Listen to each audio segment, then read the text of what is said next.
धनतेरस की कथा। धनतेरस पर यमदीप जलाने का क्या महत्व है? प्राचीन काल में एक राजा थे, राजा हिम। उनकी पत्नी अत्यंत पुण्यशील और बुद्धिमान थी। कई वर्षों की तपस्या के बाद उन्हें एक पुत्र प्राप्त हुआ जिसका नाम था हेमराज। जब हेमराज का जन्म हुआ तभी ज्योतिषियों ने उसकी कुंडली देखकर भविष्यवाणी की, ये बालक अपनी शादी के चौथे दिन सांप के डसने से मरेगा। राजा और रानी अत्यंत चिंतित हो गए, परंतु वे जानते थे कि मृत्यु से बचना कठिन है। फिर भी उन्होंने अपने पुत्र को सभी प्रकार की सुख सुविधाएं दी और उसकी रक्षा के लिए हर उपाय किया। समय बीतता गया, हेमराज बड़ा हुआ और योग्य वर बन गया।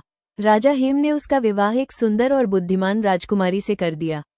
विवाह के 4 दिन बाद वही तिथि आई जिसकी भविष्यवाणी हुई थी, कार्तिक कृष्ण त्रयोदशी यानी धनतेरस की रात। राजकुमारी को ज्ञात था कि आज उसके पति की मृत्यु का दिन है, पर उसने भय नहीं किया बल्कि एक अद्भुत उपाय सोचा। रात होने पर राजकुमारी ने अपने पति को गहरी नींद सुला दिया। फिर उसने महल के हर कोने में दीपक जलाए। उसने पूरे घर को प्रकाशमय कर दिया ताकि कोई अंधकार न रहे। वो स्वयं दरवाजे पर बैठकर भगवान विष्णु के नाम का कीर्तन करने लगी।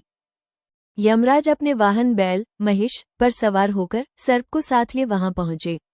परंतु जब उन्होंने दरवाजे पर प्रकाश की हजारों किरणें देखी, चमकते हुए रत्न, दीपों की ज्योति और स्त्री का भक्ति भरा गीत सुना, तो वे कुछ देर के लिए ठिठक गए। उन्होंने सर्प से कहा, मैं इतने पवित्र और उज्ज्वल स्थान से किसी का प्राण नहीं ले सकता, और इस प्रकार यमराज वहां से खाली हाथ लौट गए। अगली सुबह जब हेमराज जागा, वो पूर्ण स्वस्थ था। राजा हिम और रानी ने जब ये देखा तो उन्हें पुत्रवधू की बुद्धिमानी और श्रद्धा का रहस्य पता चला।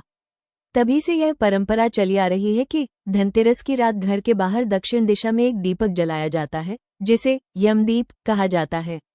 ये दीपक संदेश देता है, भक्ति और बुद्धि के प्रकाश में मृत्यु का अंधकार भी मिट जाता है।